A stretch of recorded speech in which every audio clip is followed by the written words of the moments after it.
Bwana asifiwe. Kaa sawa.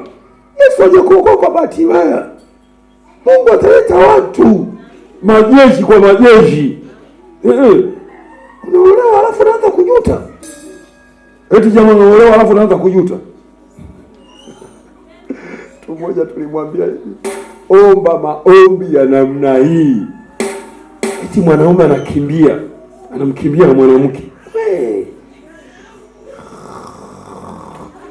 Yaani Mungu, unajua kupiga vibao. Kwa nini tumejua kupiga vibao? Bwana ndiye aliyesema piga vibao vitatu. Sasa Bwana anajua kupiga vibao watu.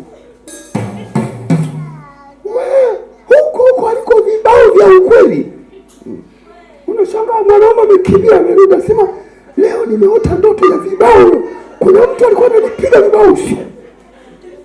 Usiombe vitu kumwambia toba hayo maombi apigwe vibao huko. Ila wakati huo mwenyewe ukiwa unaishi maisha matakatifu.